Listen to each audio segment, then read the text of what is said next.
Olá pessoal, tudo bem? Nós estamos no nosso segundo vídeo, onde nós estamos falando sobre a triunidade de Deus. E nós trouxemos algumas evidências que falam sobre a unicidade de Deus, ou seja, Shema hebraico, que diz que Deus é o único Deus verdadeiro, nosso Deus, o Deus da Bíblia. Ele é o único Deus que existe. Mas também falamos sobre a triplicidade. São três pessoas distintas, há um só Deus. E todas as três pessoas são plenamente Deus, ou seja, são coeternas, consubstanciais, possuem a mesma essência, o mesmo caráter, apesar de terem funções distintas. O Pai, o Filho e o Espírito Santo, que a gente conhece normalmente como as três pessoas da Trindade. Deus Pai, Deus Filho e Deus Espírito Santo. Algumas considerações importantes, dentro dessas definições que nós estamos dando sobre a triunidade de Deus é que uma definição de trindade não é fácil de ser conseguida. Algumas são feitas ao aliar várias proposições teológicas. Outras erram por enfatizar demasiadamente a unicidade ou a triplicidade. Uma das melhores que existem é de um teólogo chamado Warfield. Ele diz o seguinte: existem apenas um Deus único e verdadeiro, mas na unidade da divindade existem três pessoas coeternas e coiguais, da mesma substância, mas de subsistência distinta. A palavra aqui que nós estamos falando, pessoas, pode ser enganosa, como se a divindade fosse composta de três indivíduos distintos. Mas qual palavra seria mais adequada? É a pergunta que fica no ar. O termo substância pode parecer materialista às vezes demais. Alguns preferiam usar o termo essência. Muitos não vão entender o significado de subsistência, mas um dicionário pode resolver isso. Subsistência significa o conjunto do que é necessário para sustentar a vida. Ou seja, de uma maneira positiva, é claro, essa definição claramente revela tanto a unicidade quanto a triplicidade e tem o cuidado de manter a igualdade e a eternidade das três pessoas da Trindade. Ainda que a palavra pessoa não seja a melhor opção, ela resguarda contra o modalismo, ou seja, aquela visão de que só há um Deus e Deus se manifesta de três modos ou de três maneiras diferentes, o que é muito perigoso e é uma heresia. Uma heresia segundo as escrituras sagradas, como pensam algumas seitas e algumas religiões. Então, a melhor opção é essa daqui, da mesma substância, ou melhor ainda, da mesma essência. E isso protege cada um que está fazendo uma declaração sobre a Trindade contra o triteísmo, como se fossem três deuses, o que é uma aberração teológica e uma grande heresia segundo as escrituras. Ou seja, a indivisível essência total de Deus pertence igualmente a cada uma das três pessoas da Trindade, ou da triunidade de Deus.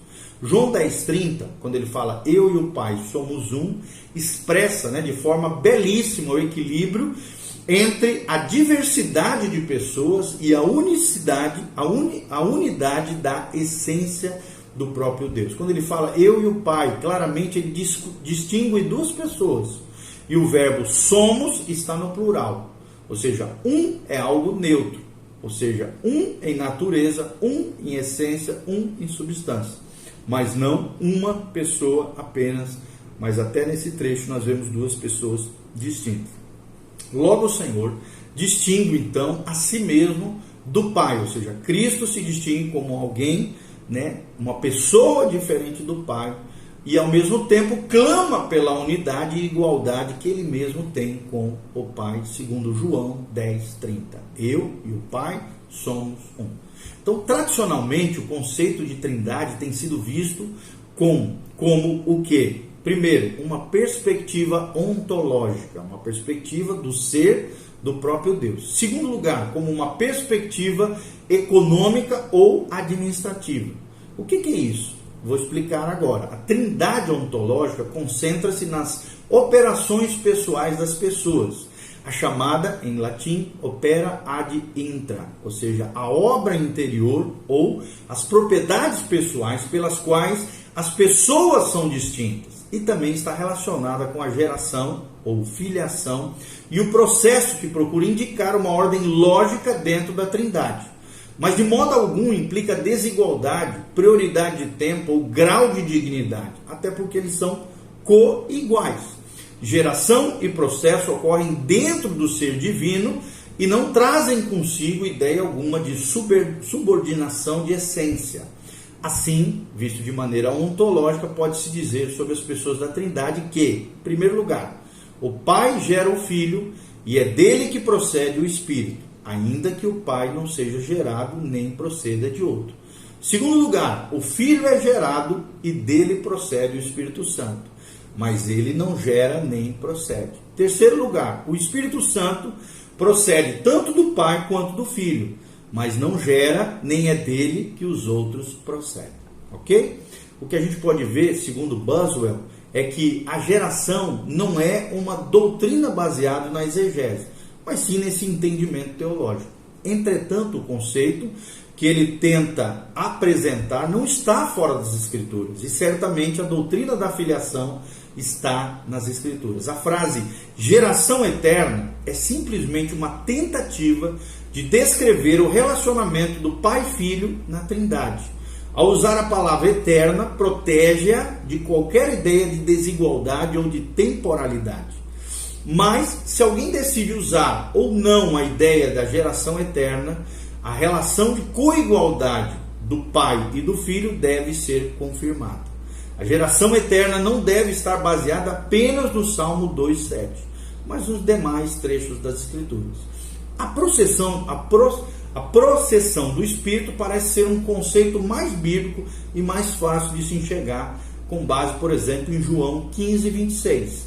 Um teólogo chamado Berkhoff a define como o eterno e necessário ato da primeira e da segunda pessoa da Trindade, pela qual elas, dentro do ser divino, vêm a ser a base da subsistência pessoal do Espírito Santo e propiciam a terceira pessoa a posse da substância total da essência divina, sem nenhuma divisão, alienação ou mudança. Até porque em Deus não existe sombra de variação e Deus é imutável. A ideia, da processão eterna baseia-se muito no tempo presente da palavra procede, que aparece em João 15:26. Uma ênfase, que na nossa opinião está equivocada. Então esse versículo realmente não parece mostrar nada a respeito da relação mútua e eterna dentro da Trindade, mas sim o que o Espírito faria para continuar a obra do Senhor Jesus após a ascensão do Filho de Deus, que é Jesus Cristo, aos céus. Então esse conceito de Trindade econômica está relacionado às atitudes e às ações administrativas das pessoas da divindade, ou que é conhecido no latim opera ad extra, ou obra externa de Deus, ou seja, sobre a criação e sobre as suas criaturas. Para o Pai isso inclui a obra da eleição, por exemplo, encontrado em 1 Pedro 1:2, amar o mundo também, lá em João 3:16, o dar as boas dádivas, de Tiago 1:17. Para o Filho já enfatiza os seus sofrimentos, encontrado em Marcos 8:31, também a redenção, que nós encontramos em 1 Pedro 1:18, e o sustento de todas as coisas, conforme Hebreus 1:3. Para o Espírito Santo, concentra-se em sua obra particular de regeneração, conforme Tito 3:5, de capacitação, conforme Atos 1:8, e de santificação dos filhos de Deus, em Gálatas 5:22-23. Ou seja, mesmo com todas essas discussões que nós fizemos, delineação, pensamentos, reflexões que tentamos fazer aqui, através desse vídeo, em relação à eternidade, devemos reconhecer que, em última análise, trata-se de um grande mistério de Deus. Então aceitamos todos os dados como verdade, ainda que estejam muito além do nosso entendimento, da nossa mente finita, quando nós pensamos acerca da Trindade. Ok?